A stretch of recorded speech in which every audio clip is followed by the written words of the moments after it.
What's the most important takeaway from this year's report? What we're finding is that affordability challenges have improved slightly across the capitals, but the challenge is that there's a long-term problem of affordability. If there is more housing in the pipeline, why is it still so difficult to find housing? The cost of construction, the availability of the workforce, it's very challenging. And so because of this limitation on supply, you see very low vacancy rates. What are the biggest housing questions facing the North? How do we continue to increase housing supply in the North? And to do so at relatively low cost. You're listening to In-House, Canada's housing podcast, where we share the latest on Canada's housing market.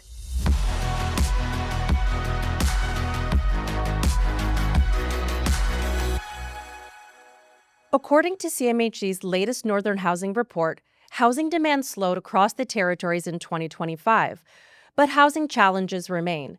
In today's episode of In-House, we're going to explore why housing is still so difficult to find and afford in many northern communities, and what makes housing in the North different from the rest of Canada. We're specifically going to look at housing conditions in Whitehorse, Yellowknife, and Iqaluit, and the unique factors shaping housing across the North, from supply constraints to the important role of non-market housing. I'm your host, Joelle Hamilton, and joining me today in the studio is Deputy CMHC Chief Economist Aled Yellowknife. Welcome back, Aled. Thank you. So before we dive into kind of the crux of the conversation, I'd really love to start with like a quick kind of 20-second soundbite. So if you look across the northern capitals that I just named, what's the most important takeaway from this year's report? What we're finding is that affordability challenges have improved slightly across the capitals, but the challenge is that there's a long-term problem of affordability. So yes, there has been some improvement, but there is still a long-term structural challenge. And that's across the territories. The economies of the territories have diverged a little bit stronger perhaps in Nunavut than in the other territories. But this core issue of lack of affordable housing is widespread across the territories. So let's shift our focus to talk more about demand. And I really want to get more into details about what our Northern Housing Report shares. What changed in 2025 that helped shape that story that you just introduced to us? Well, what we're seeing is the changes in particular within the mining industry. So there are differences obviously across the territories. And some of those differences are driven by what is happening by a particular mine and a particular type of product. So because of that, the economy has been a little bit stronger in Nunavut, but mine closures or mine limitations are slowing the economies in the Northwest Territories and in the Yukon. And this is having a knock-on impact then on demand for housing. It's affecting the flow of people in and out of the territories into the capitals. And so this is altering the demand for housing. And so, I mean, it's a bit of a good news, bad news story. The economy has been a little bit weaker, particularly in the Northwest and in the Yukon.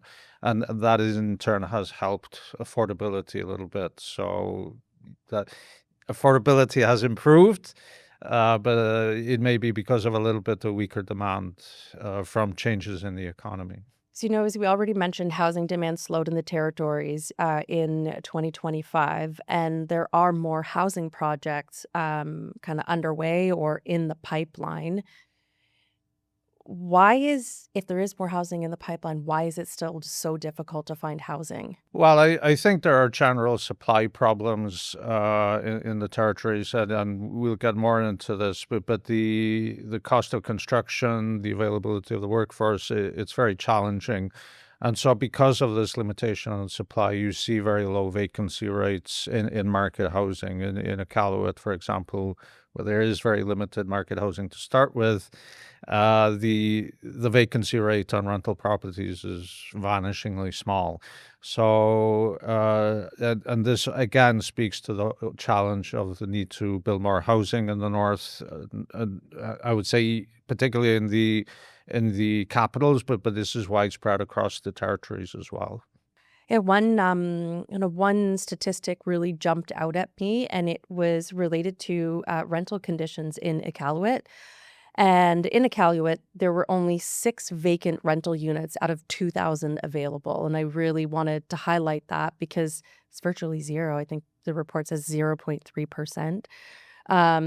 And how do we encourage temporary workers to come in and work in our in construction to build that supply that we're saying is desperately needed in the north when we don't even have a place to house them. But I think you'll touch on that shortly. Another thing that stands out is that the situation in the north looks very different than the rest of Canada. So when we talk about solving the supply challenges up there, there are very unique obstacles and challenges. Can you get into more detail about those? Sure. The most notable difference is on construction costs. The building season obviously is very short because of the long winters, but then getting the materials into the territories, the cost of transportation, the cost of transporting fuels in order to ensure construction takes place, all of this is extremely expensive. So we have analysis in the report on comparing construction costs in the territories with Calgary, just as an example. And clearly the construction costs in the north are significantly higher.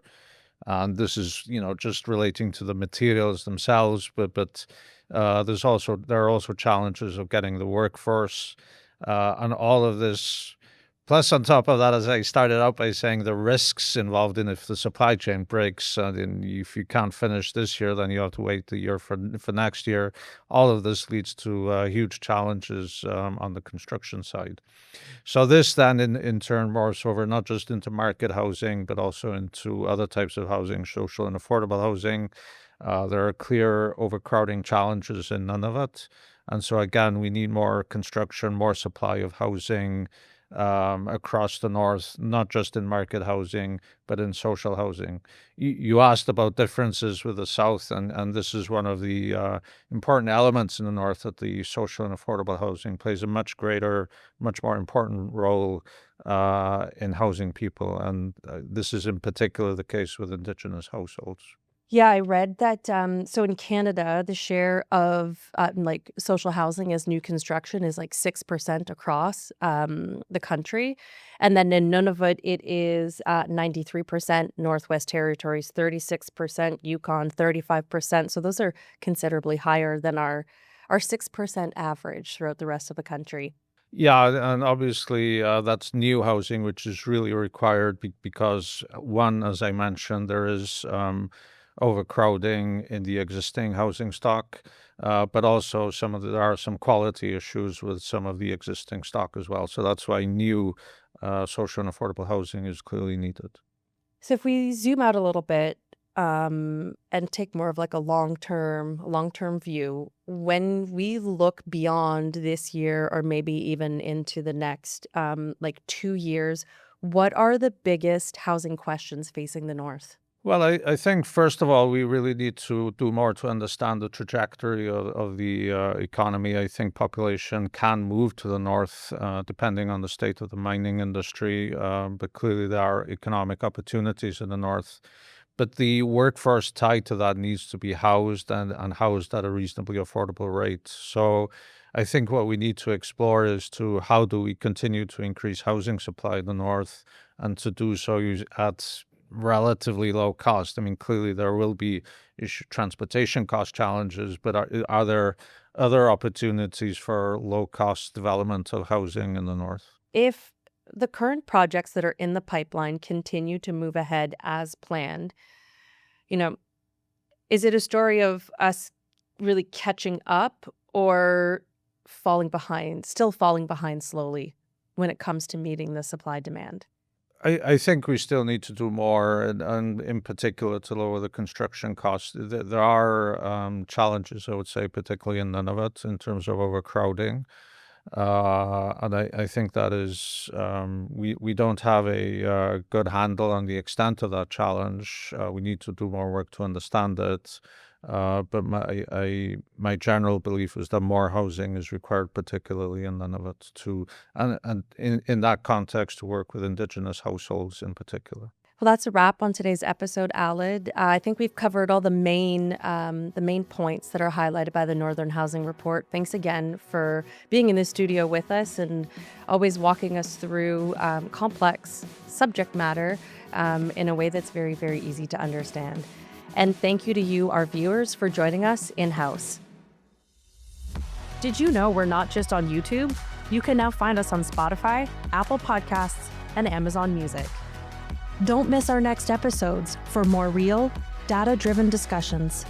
If you're learning from and/or enjoying this podcast, please share this episode, follow us, or subscribe. Reach out. Let us know what you think. Thanks for listening, and see you next time.